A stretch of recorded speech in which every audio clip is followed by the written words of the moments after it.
खामद घर से मेहनत मजदूरी के लिए गया तो पीछे से बीवी दो बच्चों को लेकर आशिक के साथ फरार हो गई।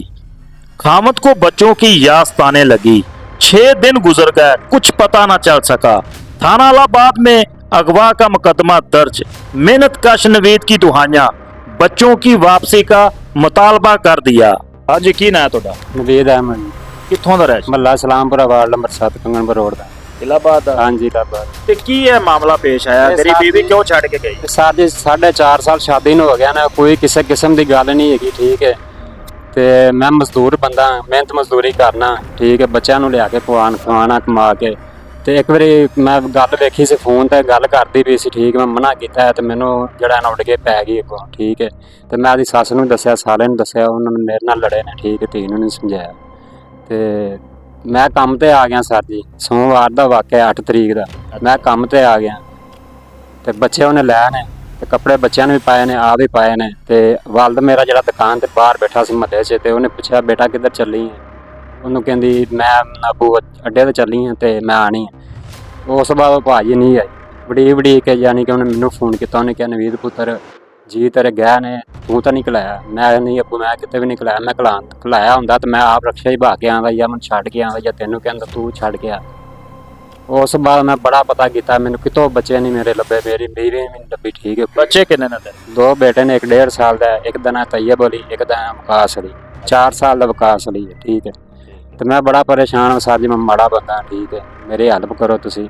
ਮੇਰੇ ਭੈਣਾਂ ਭਰਾਵਾਂ ਨੂੰ ਰਿਕੁਐਸਟ ਹੈ, ਮੈਂ ਮਾੜਾ ਬੰਦਾ, ਮੇਰਾ ਕੋਈ ਖਿਆਲ ਕਰੋ। ਅੱਛਾ, ਕੋਈ ਸ਼ੱਕ ਹੈ ਕਿਸੇ ਦੇ ਨਾਲ ਗਈ ਚਲੀ ਹੈ ਜਾਂ ਵੈਸੇ ਲੜ ਕੇ ਗਈ ਚਲੀ ਹੈ? ਥੋੜਾ ਜਿਹਾ ਵਾਜ਼ਿਆ ਕਰ। ਲੜਾਈ ਸਰ ਜੀ ਕਦੇ ਵੀ ਨਹੀਂ ਪਈ। ਅੱਛਾ, ਘਰ ਦੇ ਵਿੱਚ ਨਿੱਕੀ ਮੋਟੀ ਜਿਹੜੀ ਲੜਾਈ ਉਹ ਹੁੰਦੀ ਰਹਿੰਦੀ, ਤੁਹਾਨੂੰ ਵੀ ਪਤਾ ਹੈ। ਠੀਕ ਹੈ, ਉਸ ਤਰ੍ਹਾਂ ਦੀ ਕੋਈ ਲੜਾਈ ਨਹੀਂ ਹੋਈ। ਇਹ ਕਮ ਸੇ ਕਮ 6 ਮਹੀਨੇ ਜਿਹੜਾ ਇਹਨਾਂ ਗੱਲਬਾਤ ਚੱਲਦੀ ਸੀ। ਠੀਕ ਹੈ, ਉਹਨਾਂ ਨੂੰ ਵੀ ਪਤਾ ਸੀ, ਸੱਸ ਮੈਨੂੰ, ਸਾਲੇ ਮੈਨੂੰ। ਠੀਕ ਹੈ, ਕਿਸੇ ਹੋਰ ਗੈਰ ਮਰਦ ਨਾਲ ਗੱਲਬਾਤ ਕਰਦੀ ਸੀ? ਹਾਂਜੀ। ਕੌਣ ਹੈ ਬੰਦਾ ਪਤਾ ਤਾਂ? ਨਹੀਂ, ਇਹ ਨਹੀਂ ਪਤਾ, ਇਹ ਉਹਨਾਂ ਨੂੰ ਪਤਾ। ਫੋਨ ਤੇ ਸਿਰਫ ਗੱਲਬਾਤ ਕਰਦੀ ਸੀ? ਫੋਨ ਤੇ ਸਰ ਜੀ ਮੈਂ ਇੱਕ ਵਾਰੀ ਫੜਿਆ ਸੀ। ਠੀਕ ਹੈ, ਉਸ ਤੋਂ ਬਾਅਦ ਮੈਨੂੰ ਨਹੀਂ ਸਮਝਾਇਆ ਨਹੀਂ ਸੀ ਉਹਨੂੰ ਵੀ ਇਹ ਕੰਮ ਠੀਕ ਨਹੀਂ, ਆਪਣੇ ਬੱਚੇ ਨੇ ਉਹਨੂੰ ਕੁੱਟਿਆ ਸੀ। ਠੀਕ ਹੈ, ਸਮਝਾਇਆ ਸੀ। ਬਾਕੀ ਉਹ ਮੈਨੂੰ ਕੀ ਪਤਾ ਸੀ ਵੀ ਉਹਨੇ ਇਸ ਤਰ੍ਹਾਂ ਕਰਦਾ। ਕਿ ਜਿਸ ਦਿਨ ਗਈ ਹੈ ਤੇ ਉਹ ਪਾਰਲਰ ਵਾਲੀ ਕੀ ਗੱਲ ਹੈ? ਉਹ ਸਰ ਜੀ ਨਾ, ਮੈਂ ਗਿਆ ਘਰ ਕੰਮ ਤੋਂ ਤੇ 2 ਘੰਟੇ ਬਾਅਦ ਮੈਨੂੰ ਕਹਿੰਦੀ ਮੈਂ ਨਾ ਪਾਰਲਰ ਤੇ ਗਈ ਸੀ। ਮੈਂ ਉਹਨੂੰ ਪੁੱਛਿਆ ਵੀ ਤੂੰ ਮੇਰੀ ਇਜਾਜ਼ਤ ਤੋਂ ਬਗੈਰ ਪਾਰਲਰ 'ਚ ਕੀ ਲੈਣ ਗਈ? ਮੈਂ ਆਉਣਾ ਨਹੀਂ ਸੀ, ਮੈਂ ਆਈ ਜਾਂਦਾ, ਤੂੰ ਫਿਰ ਚਲੀ ਜਾਣਾ। ਮੈਂ ਕਿਹਨੂੰ ਵਹਾਉਣੀਆਂ ਸੀ ਪਲਕਾਂ ਬਣਵਾ ਕੇ? ਮੈਂ ਤੈਨੂੰ 10 ਲਾਂ ਦੀ ਸੁਬਾਹ 10 ਲਾਂ ਦੀ, ਅੱਗੋਂ ਦੂਸਰੇ ਦਿਨ ਪਾ ਗਈ ਚਲੀ। ਮੈਨੂੰ ਪਤਾ ਹੀ ਨਹੀਂ ਸੀ ਵੀ ਇਹਨੇ ਮੇਰੇ ਨਾਲ ਇੰਝ ਕਰਨਾ, ਵੀ ਇਹਨੇ ਚਲਾ ਜਾ। ਹਾਂਜੀ। ਤੇ ਘਰ ਦੇ ਵਿੱਚ ਜਦੋਂ ਰਹਿੰਦੀ ਸੀ ਕੋਈ ਹਰਕਤਾਂ ਮਸ਼ਕੂਕ, ਬੰਦੇ ਨੂੰ ਪਤਾ ਲੱਗ ਹੀ ਜਾਂਦਾ ਵੀ ਮੇਰੀ ਬੀਵੀ ਮੇਰੇ ਨਾਲ ਠੀਕ ਨਹੀਂ ਦੀ? ਪਹਿਲੇ ਨਹੀਂ ਪਤਾ ਲੱਗਾ? ਬਿਲਕੁਲ ਨਹੀਂ ਸਰ ਜੀ, ਮੈਂ ਸੁਬਾਹ ਜਾਣਾ, ਸ਼ਾਮ ਨੂੰ ਘਰ ਆਉਣਾ। ਮੈਨੂੰ ਸਰ ਜੀ ਜਿਸ ਦਿਨ ਫੋਨ ਤੇ ਗੱਲ ਕਰਦੀ ਪਈ ਸੀ, ਕੀ ਗੱਲ ਕਰ ਰਹੀ ਸੀ? ਕੋਈ ਸੁਣੀ ਸੀ ਗੱਲ? ਸਰ ਜੀ ਫਿਰ ਮੈਂ ਕੋਈ ਨਹੀਂ ਸੁਣੀ। ਕੰਨ ਨਾਲ ਬੈਲ ਲਾਇਆ ਸੀ।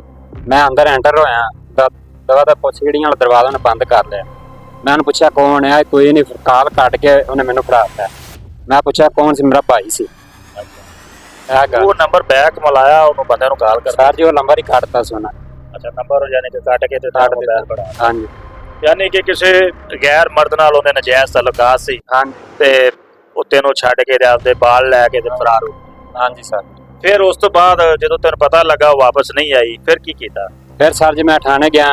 ਅੱਛਾ, ਰਿਪੋਰਟ ਦਿੱਤੀ ਗਵਾਹ ਦੀ, ਮੇਰੇ ਬੱਚੇ ਗਵਾਹ ਹੋ ਗਏ ਨੇ। ਠੀਕ ਹੈ, ਉਸ ਤੋਂ ਬਾਅਦ ਮੈਂ ਬਹੁਤ ਜ਼ਿਆਦਾ ਭੱਜਿਆ ਆਸੇ ਪਾਸੇ ਰਿਸ਼ਤੇਦਾਰਾਂ ਕੋਲ। FIR ਹੋ ਗਈ ਹੈ ਦਰਜ?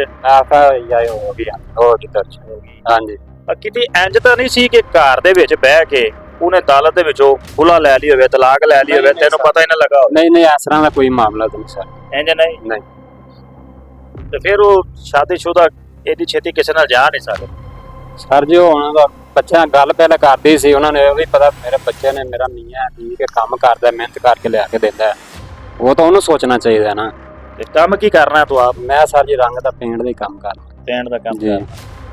ਤੇ ਘਰ ਖਰਚਾ ਬਰਾਬਰ ਦੇ ਰਿਹਾ ਸੀ? ਹਾਂਜੀ, ਖਰਚਾ ਦੇ। ਤੇ ਪੁਲਿਸ ਹੁਣ ਕੀ ਤਾਵਨ ਕਰ ਰਹੀ ਹੈ ਕੋਈ ਤੇਰੀ ਬੀਵੀ ਨੂੰ ਜਾਂ ਬੱਚਿਆਂ ਨੂੰ ਲੱਭਣ ਵਾਸਤੇ? ਕੀ ਕਰ ਰਹੀ? ਪਲੀਜ਼ ਸਰ ਜੀ, ਮੈਂ ਡੱਬਾ ਲਗਿਆ। ਠੀਕ ਹੈ, ਉਹਨਾਂ ਨੇ ਉਹ ਬਾਇਓਡਾਟਾ ਕੱਢਿਆ। ਉਹਨਾਂ ਨੇ ਕਿਹਾ ਇੱਕ ਵਾਰੀ ਤੁਸੀਂ ਜਾ ਸਕਦੇ ਹੀ। ਮੋਬਾਈਲ ਦਾ ਡੱਬਾ ਲੈ? ਹਾਂਜੀ, ਉਹਨਾਂ ਨੇ ਕਿਹਾ ਇੱਕ ਵਾਰੀ ਤੁਸੀਂ ਜਾ ਸਕਦੇ ਹੀ ਤੇ ਤੁਹਾਨੂੰ ਅਸੀਂ ਕਾਲ ਕਰਕੇ ਬੁਲਾ ਲਾਂ ਬਸ। ਹਾਂਜੀ। ਇਸ ਗੱਲ ਨੂੰ ਕਿੰਨੇ ਦਿਨ ਹੋ ਗਏ? ਇਹ ਸਰ ਜੀ ਨਾ ਦੂਸਰਾ ਦਿਨ ਇਹ ਗੱਲ ਕੀਤੀ? ਹਾਂਜੀ। ਤੇ ਕੋਈ ਉਮੀਦ ਹੈਗੀ ਤੈਨੂੰ ਪੁਲਿਸ ਤੈਨੂੰ ਤੇਰੇ ਬੱਚਿਆਂ ਨਾਲ ਮਿਲਾ ਦੇਗੀ ਜਾਂ ਲੱਭ ਦੇਗੀ? ਇਹ ਸਰ ਜੀ ਅੱਜ 6ਵਾਂ ਦਿਨ ਹੈ। ਮੇਨ ਹੁੰਦੀ ਤੇ ਦਸਤੀ ਕੰਮ ਹੋ ਜਾਣਾ ਚਾਹੀਦਾ ਸੀ। ਇਹ ਦਿਨ ਜਿਹੜਾ ਯਾਨੀ ਕਿ ਪੈਂਦਾ ਹੀ ਜਾਂਦਾ ਹੈਗਾ, ਵੱਧਦਾ ਹੀ ਜਾਂਦਾ ਟਾਈਮ। ਠੀਕ ਹੈ, ਯਾਨੀ ਕਿ ਕੋਈ ਉਮੀਦ ਨਹੀਂ ਆਪਾਂ। ਹਾਂਜੀ ਤੇ ਵਜ਼ੀਰ ਆਲਾ ਕਿ ਕੀ ਅਪੀਲ ਕਰਦੇ? ਉਹਦੇ ਗਿਆ ਅਪੀਲ ਹੀ ਹੈ, ਮੈਨੂੰ ਇਨਸਾਫ ਚਾਹੀਦਾ, ਮੈਨੂੰ ਮੇਰੇ ਬੱਚੇ ਚਾਹੀਦੇ ਨੇ, ਮੇਰਾ ਘਰ ਆਬਾਦ ਹੋਏ। ਬਾਦ ਤੇ ਹਾਂਜੀ ਜੇ ਤੇਰੀ ਬੀਵੀ ਕਿਤੇ ਤੇਰੀ ਆਵਾਜ਼ ਸੁਣ ਰਹੀ ਹੋਵੇ ਤਾਂ ਉਹਨੂੰ ਕੀ ਪੈਗਾਮ ਦੇ? ਉਹਨੂੰ ਮੈਸੇਜ ਇਹ ਹੈ ਵੀ ਤੇਰੀ ਮਿਹਰਬਾਨੀ, ਘਰ ਆ ਜਾ, ਸਾਰੇ ਪਰੇਸ਼ਾਨ ਆ ਅਸੀਂ। ਠੀਕ ਹੈ, ਬੰਦਾ ਕੋਲ ਇਨਸਾਨਾਂ ਕੋਲ ਗਲਤੀਆਂ ਹੋ ਜਾਂਦੀਆਂ। ਠੀਕ ਹੈ, ਤੇਰੇ ਕੋਲ ਗਲਤੀ ਹੋ ਗਈ, ਤੂੰ ਵਾਪਸ ਆ ਜਾ। ਜਿਵੇਂ ਵੀ ਗਈ ਛੋਟੇ ਛੋਟੇ ਬੱਚੇ ਨੇ, ਬੱਚਿਆਂ ਨੂੰ ਵੇ ਘਰ ਨਹੀਂ ਗੋਏਗਾ, ਕਿਸੇ ਮਗਰ ਲੱਗ ਕੇ ਜਿਹੜਾ ਇੰਜ ਨਹੀਂ ਕਰੀਦਾ। ਮੀਆਂ ਮੀਆਂ ਹੀ ਹੁੰਦਾ ਹੈ, ਗੈਰ ਗੈਰ ਹੀ ਹੁੰਦਾ ਹੈ। ਉਹ ਕਿੰਨੀ ਕੁ ਦੇਰ ਤੈਨੂੰ ਸੰਭਾਲੇਗਾ? ਠੀਕ ਹੈ, ਬਾਅਦ ਤੈਨੂੰ ਚਾਟਾ ਮਾਰ ਕੇ ਠੁੱਡੇ ਮਾਰ ਕੇ ਉਹਨੇ ਖਿਲਾ ਦੇਣਾ। ਮੀਆਂ ਮੀਆਂ ही वापस आ जाए। लो जी, ये सूरत हाल है जी। ये रंग साज है, मेहनत मजदूरी करता है, इसके साथ जो ट्रेजेडी हुई है वो सारी इसने अपनी ज़ुबानी आप लोगों को बताई है। 2 बच्चे हैं इसके। इसकी बीवी फ़ोन के ज़रिए किसी के साथ या फ़ोन पे किसी के साथ राब्ते पे थी और ये काम पे आ गया, पीछे से वो तैयार श्यार होके अपने आशना के साथ फरार हो गई है। बच्चे जो थे इसके वो साथ ले गई है। बच्चों की वजह से ये बहुत ज़्यादा परेशान है। इसने अपील भी की है, अपनी बीवी को मैसेज भी दिया है। अगर ये वीडियो इसकी बीवी तक पहुँचे या किसी आला अफसर के पास पहुँचे तो इसकी जो मदद है वो ज़रूर की जाए। बहुत ज़्यादा ये परेशान है। अगली स्टोरी के साथ मुझे दीजिए इजाज़त, अल्लाह ने के बाद।